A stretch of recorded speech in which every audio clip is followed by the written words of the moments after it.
Good morning, students. Today we'll move on to the second portion of 100 dresses. Please take page number 73.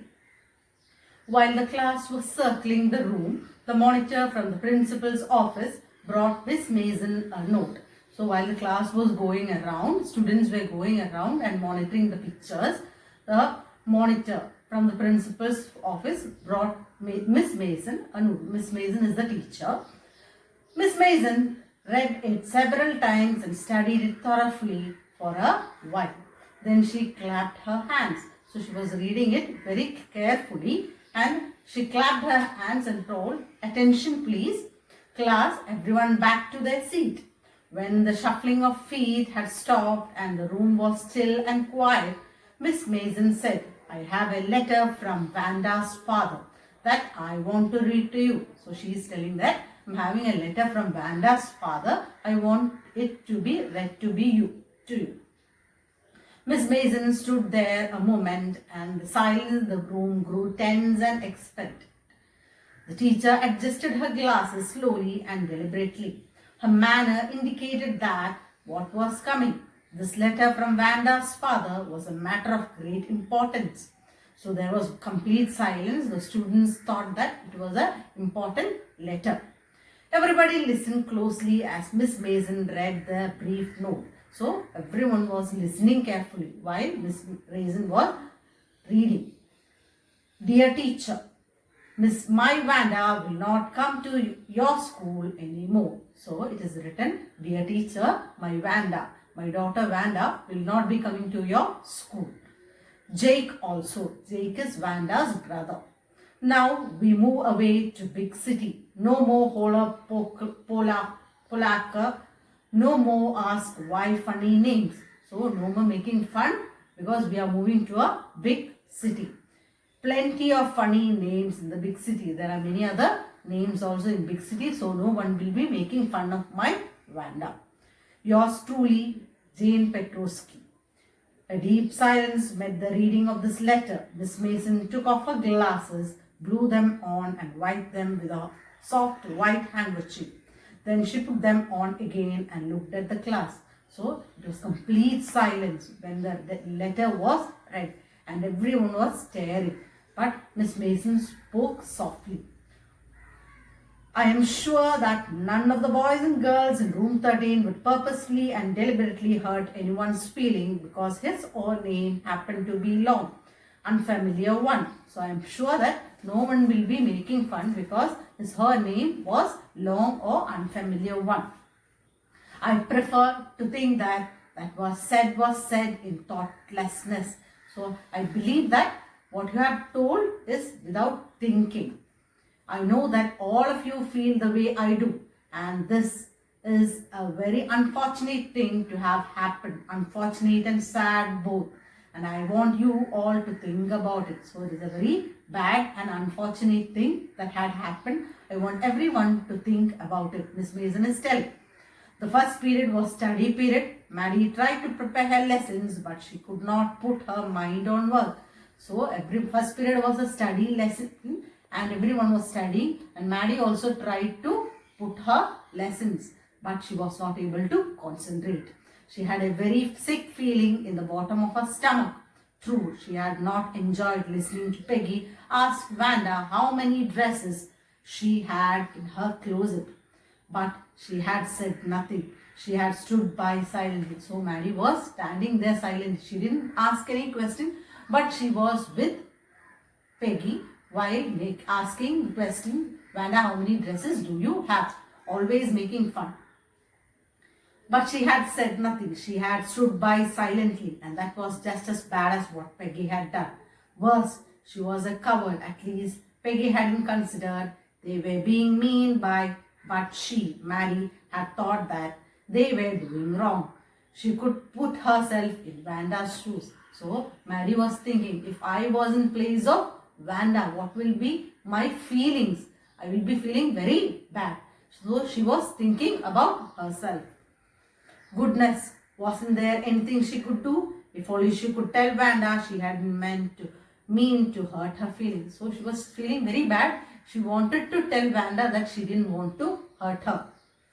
She turned around and stole a glance at Peggy, but Peggy did not look up. She seemed to be studying hard. So, thinking this, she turned back to see Peggy. Peggy was learning there. She was not at all bothered what was going on.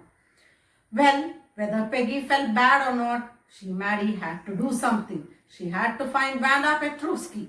Maybe she had not yet moved away. So Maddie was thinking that she had to go and talk to Vanda Petrovsky. She must find her. Maybe she hadn't moved out. She might be preparing to be moving out. She hadn't moved out. Maybe Peggy would climb the heights with her and they would tell Vanda she had won the contest. So they thought, Maddie thought that she will call Peggy also and they both will go to Boggin's Height and tell her that she had won the contest. The school was dismissed in the afternoon. Peggy said with pretended casualness, "Hey, let's go and see if that kid was left down or not."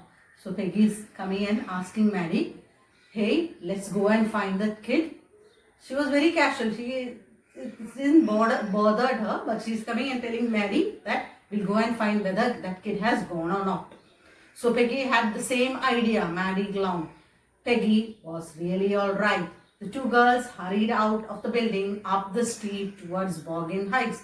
The two of them hurried towards the Boggin Heights where Vanda was living. The part of the town that wore such a forbidding air on this kind of a November afternoon. So this area was a slum area, that is forbidding air. Air was not good, soil was very damp and it was not at all a good atmosphere over there. "Well, at least," said Peggy gruffly, "I never did call her a foreigner or make fun of her name." So Peggy is saying, I have never called her a foreigner or made fun of her name. I never thought she had the sense to know we were making fun of her anyway. I didn't know that she had the sense that we were making fun of her. I thought she was too dumb. I thought that she was good for nothing, but how good she had drawn, Peggy is telling. Maddie could say nothing. All she hoped was that they could find Vanda. So Maddie didn't reply anything. She wanted to just find Vanda. She wanted to tell her that they were sorry they had picked on her and how wonderful the whole school thought she was. So here Maddie just wanted to find Vanda and want to tell her that all the school was proud of her. And everybody wanted her to come back, not to move away. She and Peggy would fight anybody who dare not nice. So she was thinking that she and Peggy will be best friend of Vanda and they will fight back if anyone makes fun of Vanda. The two girls hurried on. They hoped to get on top of the hill before dark. I think that's where the Petrovskys live. So Maddie is telling, I think this is a place where Petrovskys live. Pointing to a little white house, wisp of old grass stuck up here and there along the pathway like thin kittens. The house and its paws little yard looked shabby but clean. It remained Maddie of Vanda's one dress. Her faded blue cotton dress, shabby but clean. There was not a sign of life about the house. Peggy knocked firmly on the door, but there was no answer. She and Maddie went around to the backyard and knocked there. Still, there was no answer. So they were moving around. They knocked on the door, but there was no answer. They moved towards the backyard and knocked there, but they didn't get any answer. There was no doubt about it. The Petrovskys were gone. How could they ever make amends? So they were thinking, how are we going to tell her sorry? Amends means telling sorry, repenting.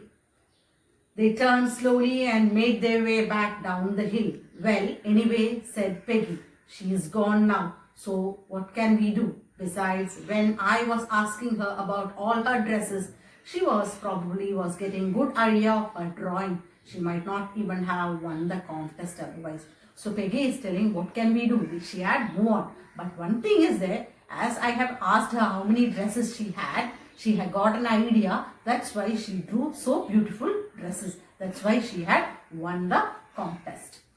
Maddie turned this idea carefully over in her head. For if there were anything in it, she would not have to find it so badly.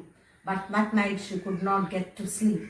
That night, Maddie was not able to sleep. She thought about Wanda and her faded blue dress and the little house she had lived in. And she thought of the growing pictures those 100 dresses made. All lined up in the classroom, all at last, Maddie sat up in the bed and pressed her forehead tight in her hands and really thought. So she was very much worried. She was thinking about Wanda. This was the hardest thing she had ever done. After a long time, she reached an important conclusion. She was never going to stand by and say nothing again. So with this, she came to a conclusion. She took a decision that she is never going to tease again anyone. If she ever heard anybody picking on someone because they were funny looking or because they had strange names, she would speak up, even if it meant losing Peggy's friendship. So Maddie was thinking, again, if anyone is making fun of anyone, I will speak against them. So Peggy is telling that whether I lose the friendship of Peggy, Maddie is saying, whether if I lose the friendship of Peggy also, I will speak against those who are teasing. She had no way of making things right with Wanda, but now on she would never make anybody else that unhappy. So she was thinking that I don't have any way to make up with Wanda, to tell sorry to Wanda. But again, this is a lesson for me. I won't make fun of anyone. With this, our second portion is over. We'll continue with the next portion in the next class. Till then, take care. Goodbye.